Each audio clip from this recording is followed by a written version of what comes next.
बोलो श्री श्री आदि माता की जय। तो बोलो यार, बोलो श्री श्री आदि माता की।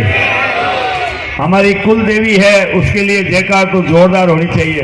बोलो श्री श्री आदि माता की, बोलो राजा दक्ष प्रजापति की, बोलो भक्त घोड़ा कुमार की।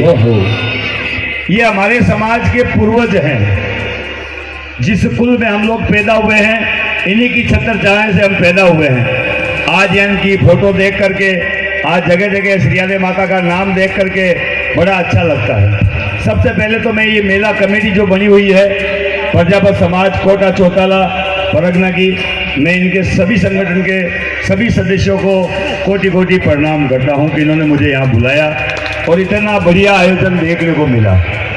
ये आयोजन है बच्चों के लिए प्रतिभा सम्मान समारोह का।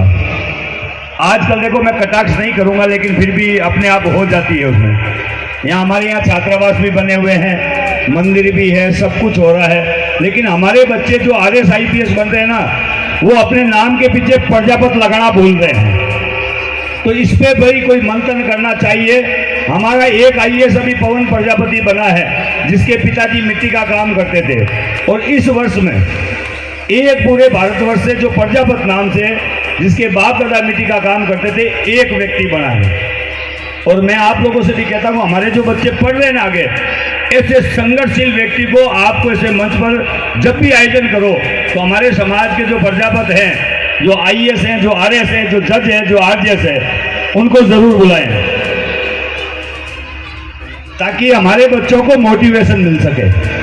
क्योंकि उनके बाप ने पहले तो मिट्टी का काम किया, फिर गाड़ी एक ट्रक चलाता था, उसके बाद उसका बच्चा एक कलेक्टर की रेंज पर पहुंचा है। ये बहुत बड़ी बात है। मतलब मेहनत से कुछ भी संभव हो सकता है। उस बच्चे को किसी प्रकार का कोई सहारा नहीं मिला, अपने मेहनत पर उसने पढ़ाई की, उसके पिताजी ने मिट्टी का काम करके ट्रक चला करके उस बच्चे को कलेक्टर बनाया। लेकिन आज कई लोग ऐसे भी हैं जो उसके नाम के पीछे जो प्रजापत लगा हुआ है उसे हटाने की कोशिश की जा रही है। तो आप सब लोगों से भी अपील है, जो सरकारी कर्मचारी है या कुछ भी है, गोत्र लगाने से पहले आप अपने नाम के आगे शुद्धिकरण करते हुए प्रजापत लगाएं। और सोशल मीडिया का जो भी इस्तेमाल करते हैं, बच्चे बुजुर्ग तो नहीं, मैंने यहाँ देखा बुजुर्ग कई लोगों को पानी पिला रहे हैं, कई लोगों को बार बार पूछ रहे हैं आप पानी पी लो। युवा कम दिख रहे हैं या पूछताछ में नाराज होंगे, लेकिन ये हकीकत है। आज बुजुर्ग यहाँ एक कैंपर हाथ में लेकर पानी पिला रहा था, बड़े शर्म की बात है युवाओं के लिए। मैं युवाओं से कहूँगा कि सेवा आप लोग करें तो बहुत अच्छा लगेगा, क्योंकि आप लोगों में दम है, आप लोग कर सकते हैं। थकान नहीं होती। कैंप पर 20 लीटर का एक बुजुर्ग आदमी बीच में जाता है तो कितनी थकान होती है, उसका अंदाजा लगाएं। ये मैं कटाक्ष नहीं कर रहा हूँ आप लोगों के लिए, ये काम आप ही का है सेवा करना। बुजुर्गों का केवल काम आशीर्वाद देना ही उचित होता है। तो मैं आज सबसे पहले तो जीवराज भाई को धन्यवाद दूंगा। मैं अभी बाड़मेर में एक बेटी के साथ बलात्कार हुआ, उस धरने में था। जीवराज भाई ने कहा तो रात को 3 बजे मैं जीवराज जी के यहाँ पहुंचा। जीवराज जी से मैं काफी प्रभावित हूँ। ये जब भी कोई पीड़ा हो, दुख हो, तकलीफ हो, मैं 7-8 सालों से इनसे परिचित हूँ, संपर्क में हूँ। हमेशा समाज के लिए समर्पित रहते हैं। जो भी होता है, जितना होता है दिल से करते हैं। इसके लिए मैं इनको साधुवाद देता हूँ। हमारे बीच में सरपंच साहब और बाकी जो मेहमान बैठे उन सबको साधुवाद। मैं कुछ विशेष बातें करने आया हूँ। हम सब लोग जागरूक हैं, तभी आज इतने लोग यहाँ इकट्ठे, इतना अच्छा आयोजन हो रहा है। मैं वहाँ से देख रहा था, कोई बड़े यूँ राजा रजवाड़ों की तरह ये बड़े सजावट देख रहा था, तो एहसास हो गया था कि भाई हमारे समाज के लोग यहाँ जागे हुए हैं, इनको जगाने की जरूरत नहीं है। लेकिन एक मैं आपसे कहना चाहता हूँ, मंदिर जितना जरूरी है, शिक्षा जितनी जरूरी है, छात्रावास जितना जरूरी है, उतना ही अगर आपके लिए कोई मरने निकला हो, आपके लिए अगर कोई संघर्ष करने निकला हो, रैली, धरना, प्रदर्शन अगर समाज कहीं करता हो, तो वहां भी हमें उपस्थिति देनी चाहिए।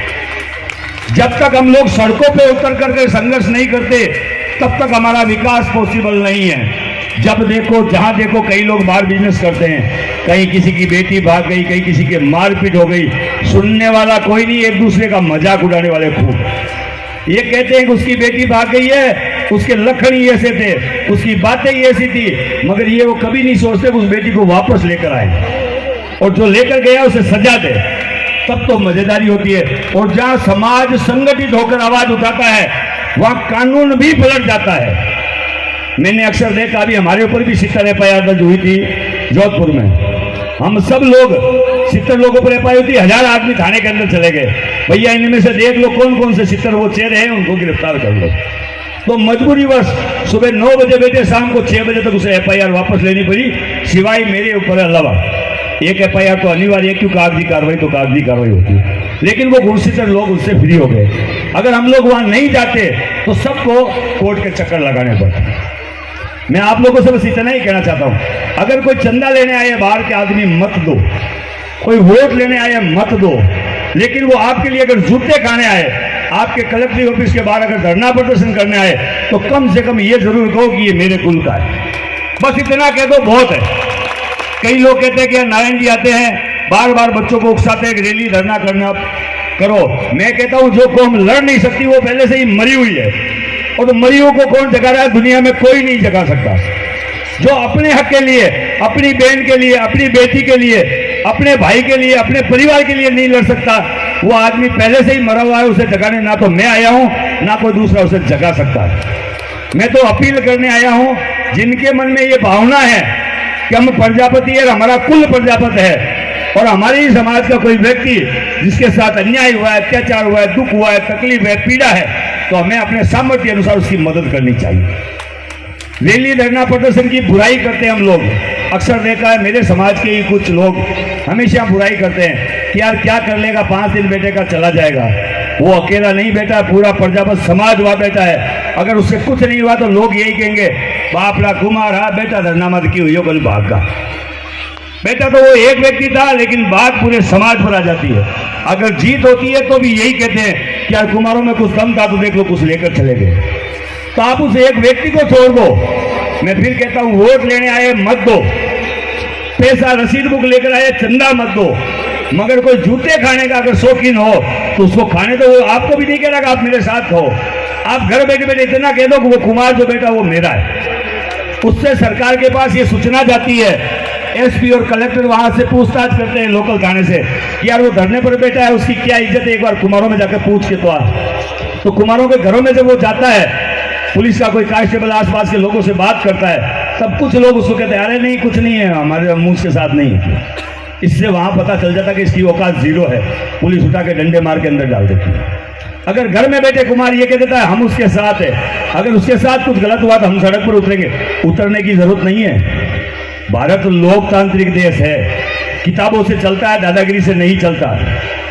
तो आपने केवल एक शब्द से वो प्रशासन घबराएगा, एसपी के पास खबर जाएगी, एसपी आगे डीजीपी को खबर देगा कि भाई इस आदमी को अगर गिरफ्तार किया तो क्या मालूम कितने लोग इकट्ठे होंगे, क्या मालूम कितने लोग इकट्ठे होंगे।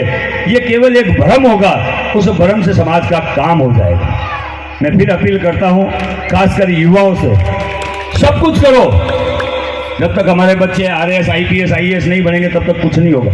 लेकिन जो बन गए हैं उनका मान सम्मान करो, उनसे मोटिवेशन लो कि उन्होंने आज तक पढ़ाई में क्या क्या तकलीफें देखी है, क्या क्या कारण हुए हैं। कुछ हमारे छात्रावास चला रहे हैं तो छात्रावास वाले खुद आगे आकर के लोगों को बताएं कि बेटा जी ये करो, बेटा जी ये करो, बेटा जी ये करो, हम ये सहयोग करेंगे।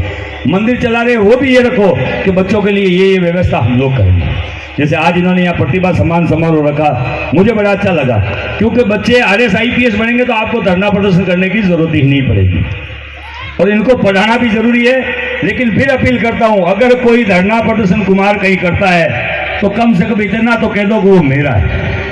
मैं इसी साथ में अपने बात को विराम दूंगा। एक बार इस पूरी कमेटी को मैं कोटि कोटि धन्यवाद देता हूं, मुझे बुलाया, मान सम्मान दिया जीवराज भाई को, और मेरी टीम जो भी यहाँ है, ये मेरे से 7-8 साल से जुड़े हुए हैं, इनको भी की धन्यवाद सर। बहुत ही अच्छे, बहुत ही